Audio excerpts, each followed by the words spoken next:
evening to each and everyone. My name is Grace Almira Cruz and I am the first reporter. So our group will be talking about stocks. So what is a stock? It is a type of investment that represents an ownership share of a company. Investors buy stocks that they think will go up in a value over time. For example, if a company has 1 million shares outstanding and an investor owns a stock certificate for 100,000 shares, then that investor owns 10% of the company's stock. And stock has two main types. First is the common stock, which is usually entitles the owner to vote to shareholders meetings and to receive any dividends paid out by the corporation. So when you buy a common stock, you become an owner of the company. You are called a common shareholder. So as a common shareholder, you usually have voting rights. That means you can vote on important company issues such as electing the board of directors or selling the company. So the more common share you own, the more votes you have. You can sometimes receive a dividend, which is a share of company's profit, but common shareholders are not guaranteed a dividend. You are also a higher risk position if the company goes bankrupt, because common shareholders are the last to get any money back. Next is the preferred stockholders. They are generally do not have the voting rights. So when you buy a preferred stock, you become an owner. You are called a preferred stockholders. So as a preferred shareholder, you usually do not have voting rights. So when important company decisions are voted on, you don't have a vote. Since you don't have a vote in the company, many investors don't consider preferred stock actual ownership in the company. So as a preferred shareholder, you are entitled to a dividend. A preferred stock dividend is usually predetermined fixed amount that's paid on a regular schedule. So many investors like this fixed dividend because they know the exact amount that they are going to get each dividend payment. So yeah. So next is types of share or stock. First is the growth share versus the value share. So growth share exhibit above average revenue and earnings growth potential. So growth stocks are stocks that are expected to grow at a rate that is significantly more and faster than the overall average growth rate of the overall stock market. So this growth stock typically do not pay dividend. Instead, these growth companies reinvest all of their revenue back into their business to focus on and accelerate the growth of the business. And it has following characteristic. First is it has a higher price than the broader market. Next is high earnings growth records. Third, it is more volatile than broader market. Next is a value share. So it is present an opportunity to buy shares below their actual value. So a value stock or a value share is a stock refers to shares of a company that appears to trade at a lower price relative to its fundamentals, and it has the following characteristics: lower priced than broader market. Next is priced below similar companies in industry. And lastly, it carries somewhat less risk than broader market. Next is the blue chip shares.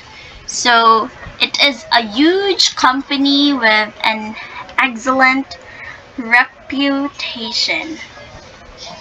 So these are typically large, well-established, and financially sound companies that have operated for many years and that have dependable earnings, often paying dividends to investors.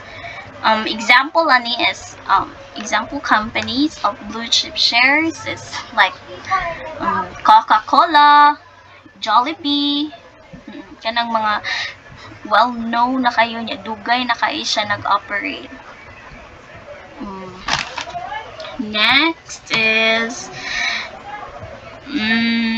the green chip shares or stocks. So it is a shares of companies that engage in practices seen as being environmentally friendly. So they are the companies having eco-friendly, sustainable products and services as business models.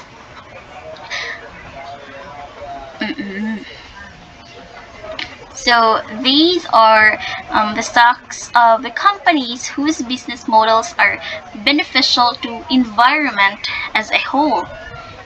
Example, solar energy. So companies engaging in solar-based business models such as generation of solar power, manufacturing of solar-based equipment and tools, or any other products or services based on solar energy come under the sectors.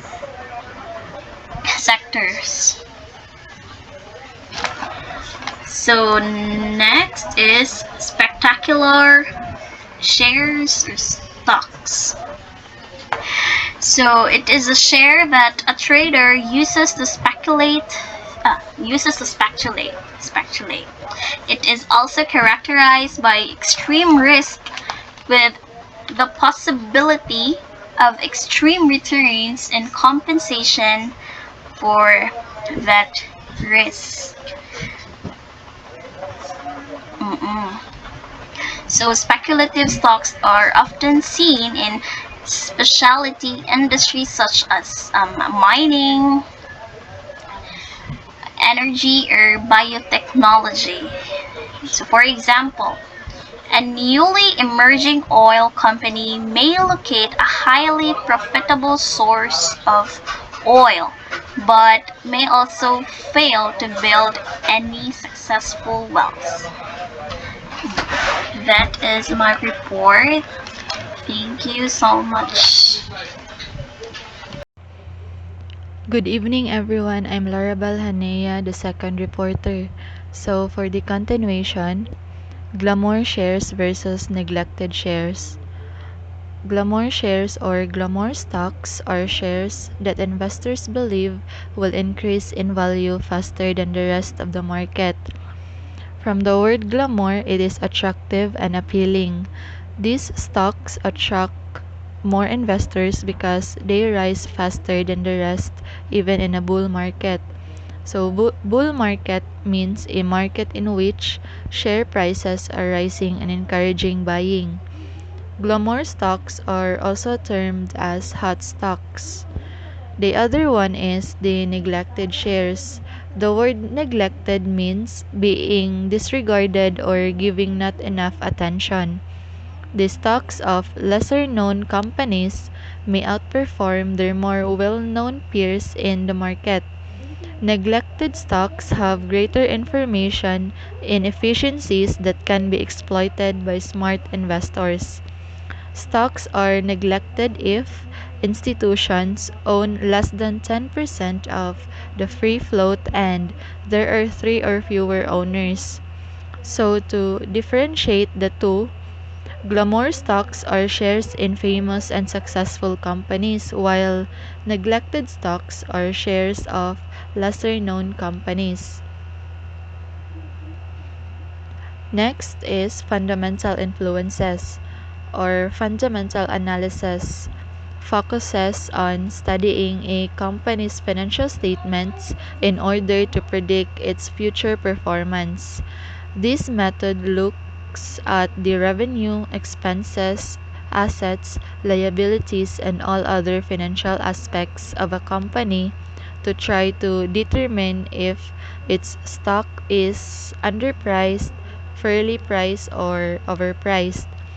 So, fundamental influences are the basis of stock investment selection. Here are some factors on deciding for an investment.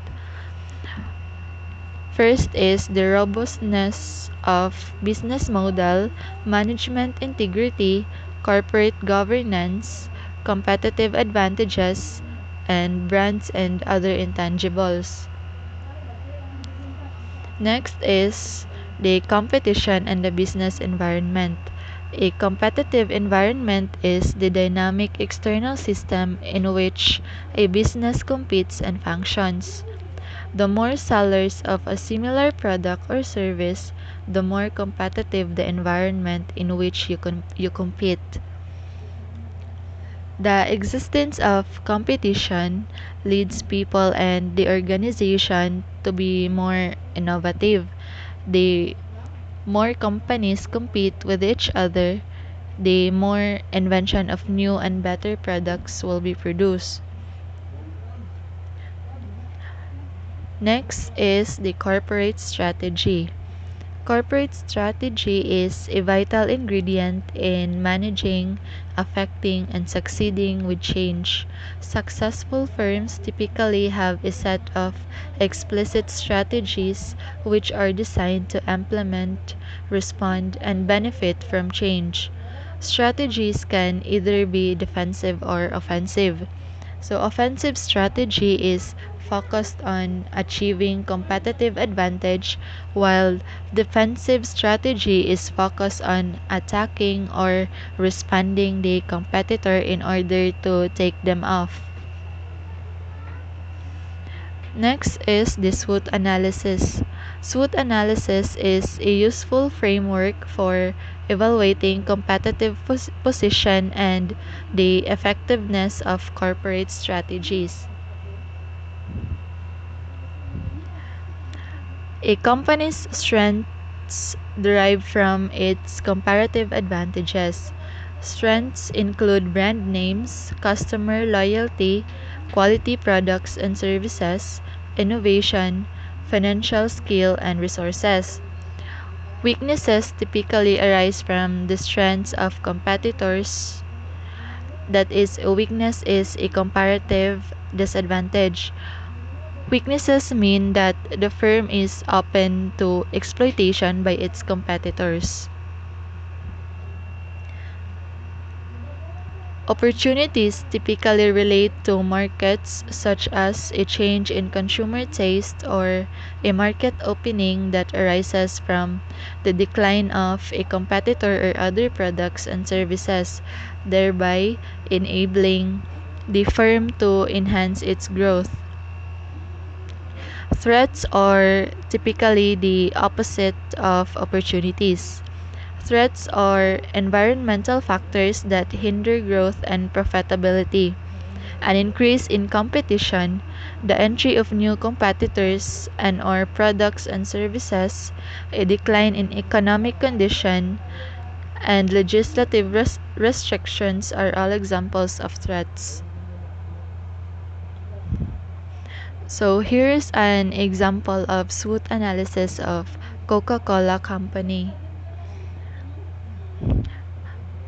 Coca-Cola Company's strengths are: first, strong brand identity.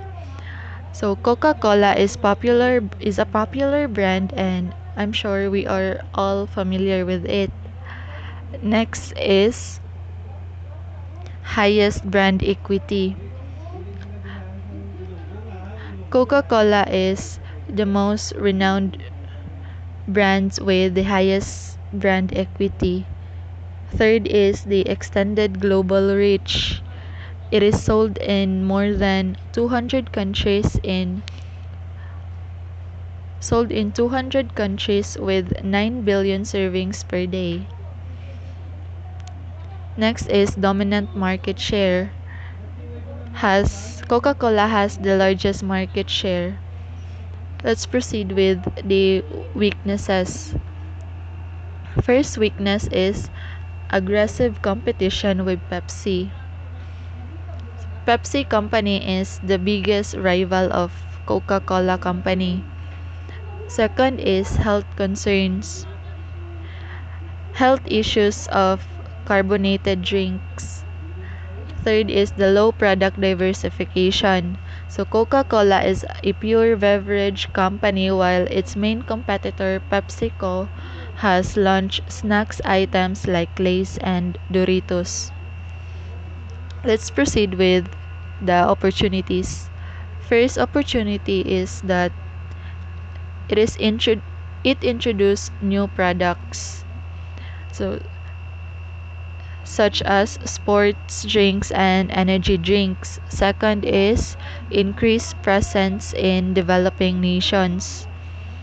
So Middle Eastern and African countries are a good example. And lastly, we'll proceed to its threats. First is the pollution lawsuit. Coca-Cola is being sued for plastic pollution. The second one is direct and indirect competition.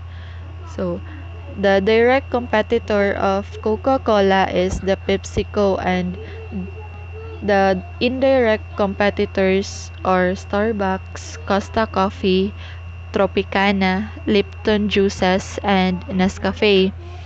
Last is the increasing health consciousness. Consumers are increasingly adopting healthy lifestyles and avoid products with unhealthy ingredients.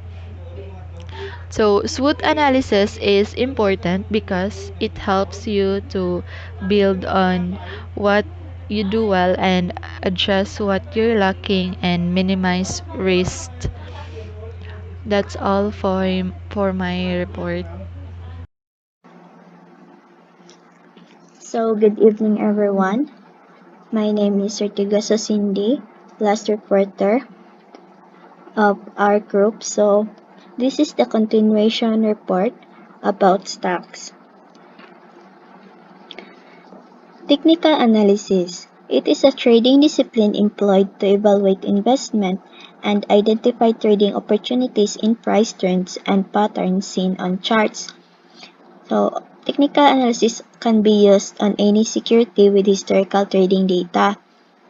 This includes stocks, futures, commodities, fixed income, currencies, and other securities. In fact, technical analysis is far more prevalent in commodities and forex markets where traders focus on short-term price movements. The next is background to technical analysis.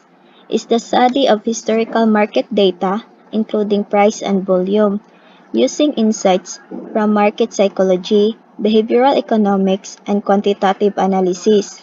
Attempts to predict future price movements, providing traders with the information needed to make a profit. And lastly, typically look for signal to buy or sell. So, if usa ka trader or investor, dili dayon ka mosugal sa imong gi-invest, and you still need to wait for the right time to buy or sell your stocks. Imuha gyud tan-awon og worth it ba na i-sell nimo, imuha lang usa pasagdan until namutaas pagsaka ang price sa stocks. The next is three main types of technical analysis. So, first is the line charts. This type of chart is often used for television, newspapers, and many web articles because it is simple and easy to digest. Second is bar charts. A bar chart displays the high, low, open, and closing prices for each period designated for the bar. Third is the candlestick chart. The candlestick chart is by far the most popular type of chart used in forex technical analysis as it provides the trader with more information while remaining easy to view at a glance. The next is charting techniques. So, first is line charts. The most basic form of chart in technical analysis is perhaps the line chart, which is constructed by joining the closing prices of an asset over a specific period of time. So, line chart is the most basic and also simplest type of stock charts that are used in technical analysis. So, line chart is also called a close-only chart as it plots the closing price of the underlying security with a line connecting the dots formed by the close price. So, mo ni siya ang example sa line chart. So, next is bar charts. An improvement over the simple chart is the bar chart, which considers the open, high, and low of a security along with its closing price. So, bar charts in technical analysis are also referred to as open, high, and low closing, so or OHLC. They are helpful in spotting trends, monitoring stock prices, and helping trading analysts make decisions. So, muna siya ang example sa bar charts. Next is bar chart technical analysis. So, this image shows how to read a bar chart. So, the vertical line indicates the high and low prices of the period. The horizontal line to the left shows the market opening price, and the horizontal line to the right shows the market closing price. Next is the candlestick chart. So, candlestick charts are by far the most popular form of charting technique used by technical traders worldwide. So, candlestick charts, are also known as Japanese candlestick charts, have become popular in the West since the 1980s, but they date back from the 1700s. So, the evolution of candlestick charts are generally attributed to the trading principles of a Japanese rice trader named Munehisa Homa, who traded rice in the 18th century in Japan. So, mao ni siya ang example sa candlestick chart. So, makita nato no nga mas lisod siya basahon compare sa bar charts o sa line chart. So, next is the candlestick formation. So, Japanese candlesticks provide more detailed and accurate information about price movements as compared to bar charts. So each candlestick includes a central portion that shows the distance between the open and the close of the security being traded. So the area referred to as the body. So the upper shadow is the price distance between the top of the body and the high for the trading period. The lower shadow is the price distance between the bottom of the body and the low for the trading period. The real body is usually white if the candlestick closes at a higher price than it opened. If the security being traded closed at a lower price than it opened for the time period, the body is usually filled up or black in color. So next is technical indicators. So technical indicators, also known as technicals, are focused on historical trading data such as price, volume, and open interest, rather than the fundamentals of a business such as earnings, revenue, or profit margin. So technical indicators are commonly used by active traders since they are designed to analyze short-term price movements, but long-term investors may also use technical indicators to identify entry and exit points. The next is contrasting technical and fundamental analysis. So, unsa siya difference sa technical analysis ug ang fundamental analysis? So, first, arita sa technical analysis. So, it is a method of determining the future price of the stock using charts to identify the patterns and trends. So, technical analysis is for short-term investment and trading. Then, ang objective sa technical analysis kay to identify the right time to enter or exit the market. And ang technical analysis kay nag-focus sa past data only, while dinhi sa fundamental analysis is a practice of analyzing securities by determining the intrinsic value of the stock. Para ni siya sa mga long-term investments, sa mga nagkanang investing. And ang objective sa fundamental analysis kay to identify the intrinsic value of the stock. And ang objective kay mao siya ang objective. Then ang fundamental analysis kay mas focus sa both past and present data.